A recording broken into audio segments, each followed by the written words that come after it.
Bien. Entonces, ayer hablamos de que en el mercado existen dos miradas, ¿vale? Una sería la más especulativa, desinformada, y otra sería el grupo pequeño al cual llamamos smart money o dinero inteligente. Cuando yo inicié en el trading, y me imagino que a muchas de las personas que ha iniciado, si es que están conectados aquí, ya tienen experiencia, les ha pasado, pero si no, también a muchas personas les pasa que entramos en el mundo del trading, pero no tenemos como una visión clara de qué se trata esto. Vemos gente paseando en Lamborghini, en yates, viviendo vida de lujo, mostrándose en redes sociales, llamando la atención sobre ellos y demostrando que el dinero, o sea, que en el trading se puede ganar mucho dinero. Eso es verdad, sí se puede ganar mucho dinero. También se puede perder mucho dinero. Pero esa gente, y yo en el principio también hablo de mí mismo, yo no entendía en ese momento que el trading es un negocio que funciona para los bancos. Si nosotros nos ponemos a entender cómo funciona el mercado realmente, cuál es la eficiencia que debe tener el mercado, es que funciona este negocio para el beneficio y la rentabilidad de los bancos, ¿ya? Que son las personas que controlan el dinero en el mundo. Estos bancos, para que pueda haber un equilibrio en el mercado, necesitan tener una contraparte, en este caso en el capital que ellos utilizan. Y esa liquidez, ese dinero que necesitan para contraponer su liquidez propia de los bancos, lo aporta la masa, una masa que especula sobre el precio y que está desinformada o que opera de forma desinformada. Porque lo básico que te enseñan en el trading es coloca un indicador RSI, un estocástico, unas bandas de Bollinger o utiliza el MACD y en el fondo utilizar esos indicadores no te enseña un contexto, no te da una mirada clara de cómo funciona el mercado o también se fijan en patrones de figuras que tiene este, por ejemplo, banderines, hombros, cabeza, hombro. Y el algoritmo que realmente reparte el precio hace esos movimientos, pero eso es desinformación. ¿Para qué? Para utilizar a la masa como liquidez. Y como la masa, que somos todas las personas, nos basamos emocionalmente en el mercado en dos factores que siempre han existido, el miedo y la avaricia, ¿vale? Las personas que entienden este juego, este negocio, entienden que funciona para el beneficio entonces de los bancos, no para el beneficio de la masa.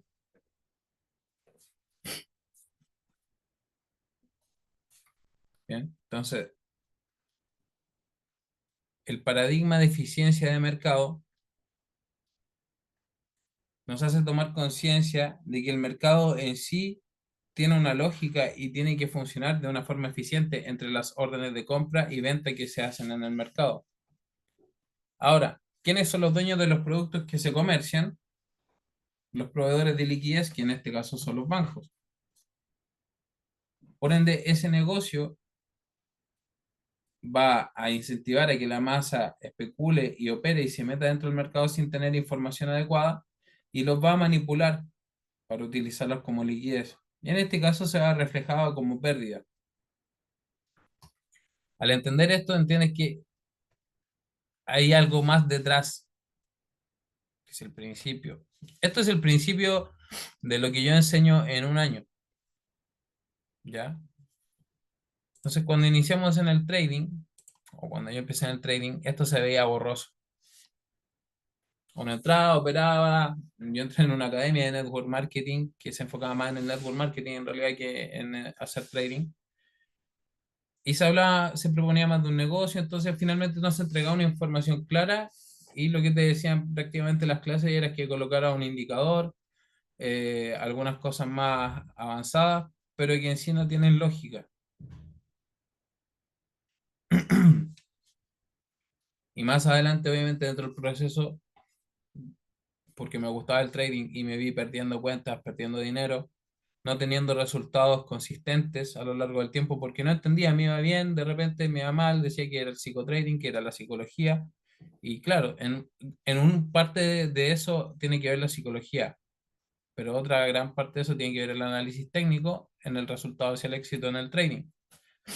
Y ese análisis técnico, lamentablemente, en lo que se enseña comúnmente, no es objetivo ni lógico, sino que depende del punto de vista de cada uno de lo que está bien en el mercado. Y cuando uno aprende realmente a leer el algoritmo, se da cuenta que esos puntos del mercado no son cosas que uno ve claramente ahí. No es algo que se me ocurrió o lo que yo tomé como una sobreventa en un indicador o una sobrecompra en un indicador. No es lo mismo a verlo claramente aquí en la gráfica.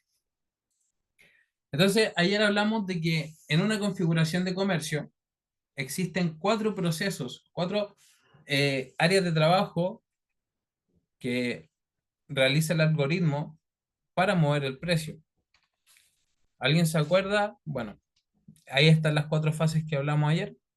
Acumulación, expansión, retroceso y reversa. A ver qué comentan ahí en el chat.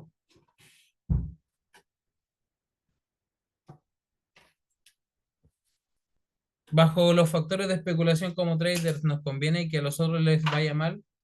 La verdad es irrelevante porque el día de hoy, algo que se me olvidó mencionarles, voy a volver atrás, el algoritmo que maneja los precios es una inteligencia artificial que entiende los procesos humanos como avaricia y miedo. Entonces, al entender esa inteligencia artificial, cómo es el comportamiento humano, más la información que está dejada ahí a simple mano a propósito, esa inteligencia artificial finalmente, o sea, nosotros finalmente estamos operando en contra de una inteligencia artificial, no en contra de otros traders, ¿ya? Entonces, respondiendo más o menos a tu pregunta, es irrelevante si a alguien más le va mal. En el fondo, él estuvo operando contra la inteligencia artificial y quien te va a pagar a ti tus ganancias es el broker. Y los bancos, en este caso, o esa inteligencia artificial, opera en contra de los grandes fondos de inversión. Y los brokers netamente son repartidores de precios. Que los brokers sí te pueden manipular también el precio, agrandando los spreads y sacándote en stop loss. Eso es otro tema aparte. Y también y me acabo de acordar de otro punto importante, es que la masa tiende a pensar que el broker, a veces en el que está operando, dirige el precio en su contra. Pero en realidad lo que hace el broker es expandir el spread en casos de manipulación en el mercado. Y eso sí es netamente del spread. Pero en sí el broker no maneja el precio, solo maneja la tasa del spread y eso sí puede verse como verte afectado en una pérdida cuando te saca el broker. Entonces, los cuatro procesos, uno para estudiarlos, lo puede, como el algoritmo se repite en grande y en pequeño, la mejor forma de estudiarlo es de forma intradía, o sea, en el día a día. Esto se repite prácticamente todos los días, el algoritmo. Se lo voy a mostrar al final en un ejemplo en la gráfica. Pero los cuatro procesos comienzan así. La acumulación sería en el rango asiático, dentro de la sesión asiática, y la acumulación sería donde se van estructurando nuevas órdenes de comercio y luego de eso viene una pequeña expansión.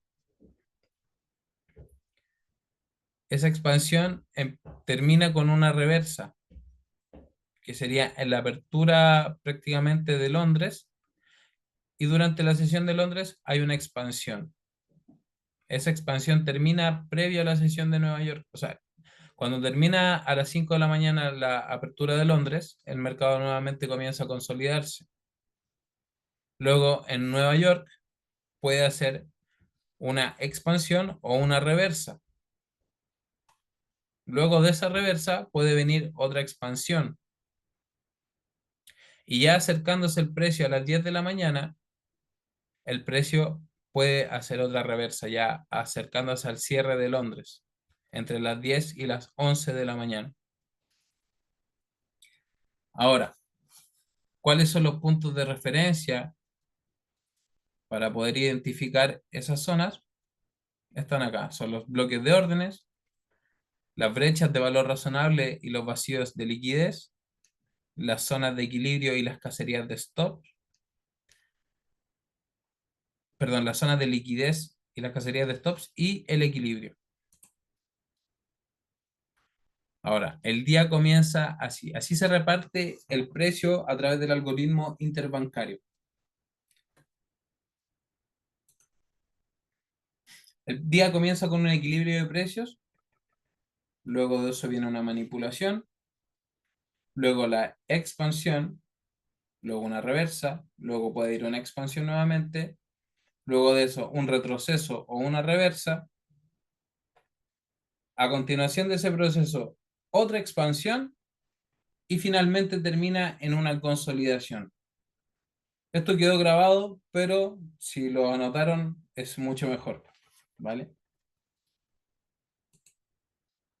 Entonces, ahora lo voy a explicar un poco más claro. Si es que tienen alguna duda, aprovechen de hacerla. Ahí saludos a la persona que se conectó recién.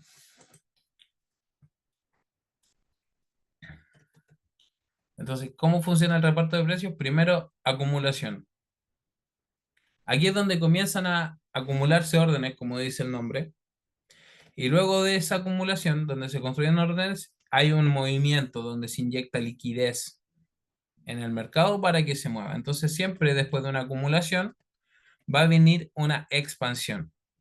Luego de la expansión puede existir dos procesos, un retroceso o una reversa. Y luego de eso, de ese retroceso o esa reversa, viene otra expansión. Y finalmente el día termina con una acumulación. Ahora, ¿cuáles son las condiciones para que se dé un retroceso o una reversa? Tiene que ver con conocimiento que es más avanzado, ¿ya? Son cosas que van atrás acompañando esto que es lo básico. Hay muchas más cosas que van detrás de todo esto, ¿vale? Incluyendo la hora del día, y que no se lo especifique mucho, o las noticias fundamentales que puedan ocurrir. Eso yo lo enseño, por ejemplo, en mi mentoría a partir de el sexto mes, ¿vale? Y ahora les voy a mostrar en la gráfica más o menos cómo ocurre este proceso, ¿vale? Ya me imagino que con esto. ¿Les queda alguna duda de todo lo que hablé mientras conversamos? Voy a dejar de compartir pantalla y así les puedo mostrar en la gráfica ejemplos de lo que les acabo de comentar,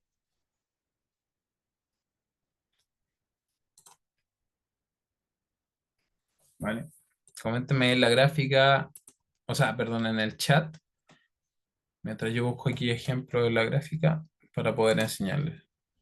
¿Les queda alguna duda, alguna consulta? Me imagino que ahora con el ejemplo, ya lo que les comenté el día de hoy, les quedaría más claro.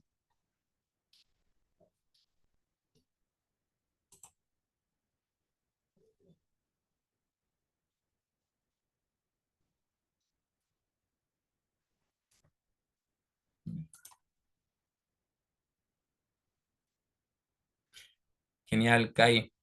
Gracias por tu comentario.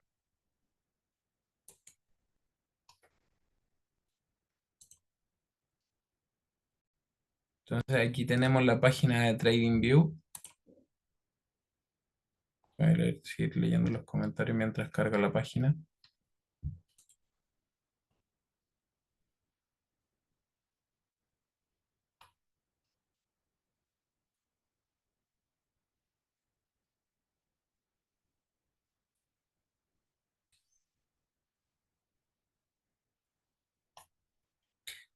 Yaciel, ¿en qué contexto se hizo ese esquema? Este esquema funciona así, así funciona el algoritmo. Esos son los procesos que ocurren en él y en ese orden. ¿Ya? Primero acumulación y después de la acumulación siempre viene una expansión. Luego de eso se vienen dos opciones, retroceso o reversa, según la hora del día y otras cosas que puede haber mostrado el precio. Luego del retroceso o la reversa, viene la expansión. Y ahí puede venir nuevamente lo mismo, una reversa, un retroceso o en una acumulación. Sí, hablo del mercado. Este es el algoritmo que mueve los mercados. Todos los mercados se mueven en base a un algoritmo un 90% del tiempo y un 10% es intervención manual. Entonces aquí estoy en la página de TradingView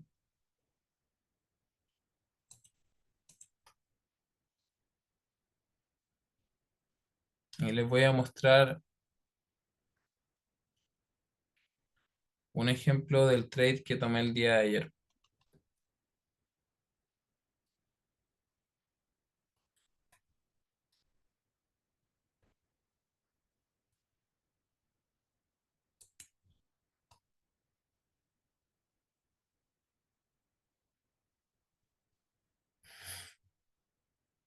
Yo, Cami Cabrera pregunta, ¿y entonces solo trabajas en mercado, en cómo reacciona y obviamente su algoritmo? ¿Te ayudas con algún indicador o algo similar? Sí, yo utilizo un indicador, pero que me habla, ese indicador me muestra la zona horaria. Por ejemplo, acá en la pantalla se ve marcado en celeste un rectángulo que me indica el inicio y el fin de la zona del rango asiático. Luego, aquí si lo ven en gris, se marca acá y acá abajo. Esa franja de ahí me marca la zona horaria de la apertura de Londres. Luego viene la apertura de Nueva York y en rojo sería el cierre de Londres. ¿Ya? Y también utilizo otro indicador, este que me indica la zona en que opera el Banco Central. Pero mis indicadores están basados netamente en tiempo.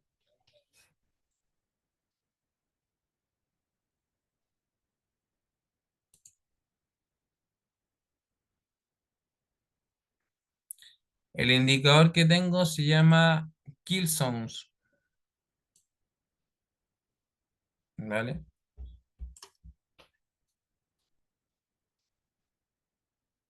Ya, entonces les voy a comentar un pequeño ejemplo de cómo se mueve el algoritmo, ¿vale? Tenemos que acá el precio comienza en una acumulación que sería el rango asiático, luego de eso viene una expansión, esa expansión tiene una reversa, ¿cierto? Y el mercado luego hace otra expansión y luego entra en un proceso de retroceso, luego una nueva acumulación y después de esa acumulación que viene una expansión, otra expansión. ¿Qué pasa acá? El precio distribuye por debajo de esos mínimos, donde existe liquidez, por ende ocurre una reversa. Aquí hay una reversa en el precio y esta es otra expansión, un retroceso, una expansión, otro retroceso y otra expansión, que termina este movimiento finalmente así como siendo una especie de retroceso más largo de este movimiento. Obviamente, esas fases que ustedes están viendo pasan en grande y en pequeño. O sea, si esto yo lo miro en un día, también va a cumplir ciertas fases similares del algoritmo, o como por ejemplo esta acumulación que ven acá, luego una expansión, con un retroceso a la acumulación y viene otro impulso. Acá hay una reversa y luego un impulso a la baja.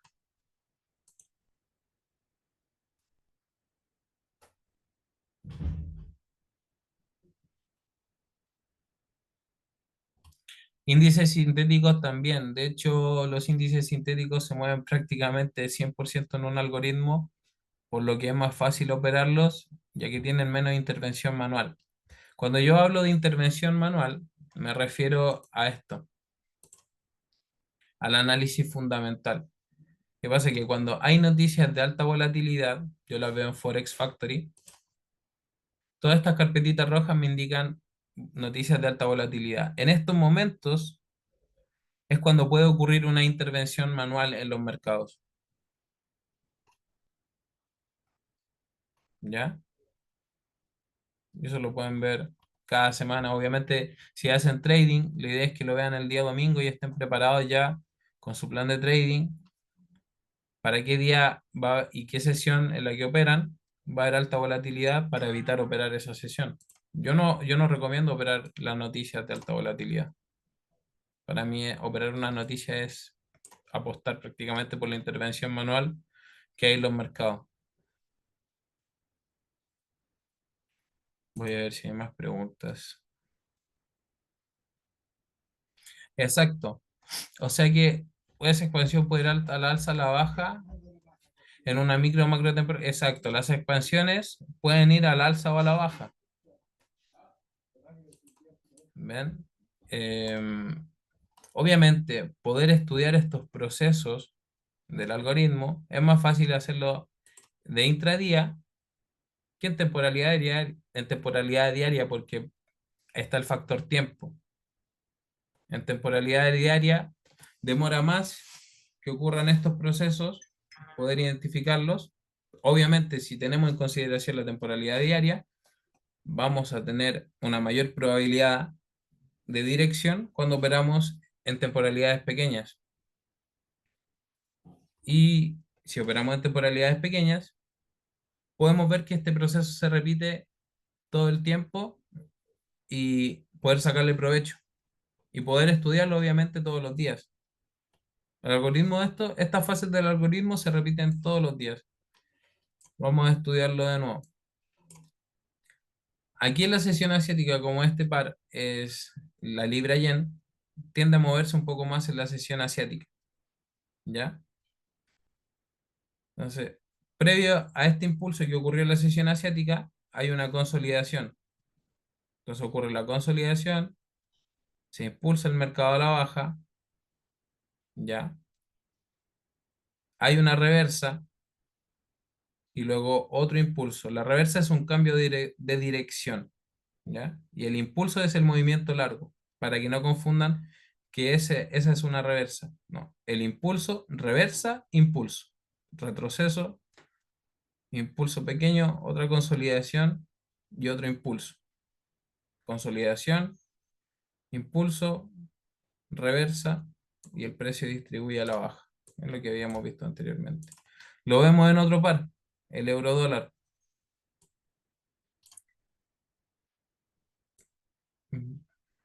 Busquémoslo en este caso. Comienza el día, la acumulación, el precio luego de la sesión asiática comienza a ir a la baja, que es entre 12 de la noche y 3 de la mañana que puede ocurrir un movimiento contrario a la primera expansión del día. Entonces, el precio distribuye hacia abajo como un pequeño impulso, la reversa y el impulso. Aquí hace un retroceso en esa vela negra que se ve acá y hace otro impulso al alza. ¿Por qué el precio tiene una reversa acá? Porque tomó el mínimo de Asia y está llenando una zona de ineficiencia que hay acá también. Esas son cosas un poco más avanzadas, eso sí. Pero espero que con lo que les comenté el día de hoy puedan tener una visión más clara del mercado y que también entiendan que no es necesario tener indicadores para poder operar. De hecho, a mí los indicadores me ensucian la gráfica porque no me muestran esas huellas del algoritmo. Así que bueno, sigo leyendo comentarios. Hago índices sintéticos, sí. Cuando Brian me pregunta cuándo nos vamos. Eso, Brian. Ya tiene la maleta lista. El indicatorio lo respondí. ¿Cuál es la probabilidad que tiene de acierto en general? En la probabilidad, esto ocurre siempre. O sea, la estrategia que vayas a tener tú, dependiendo en cómo vas a tomar una entrada, cambia ya las probabilidades de acierto, pero esto ocurre siempre. Un 90% del tiempo ocurre y un 10% es la intervención manual, que ahí tenemos menos probabilidades de leer el algoritmo. ¿Alguna otra pregunta?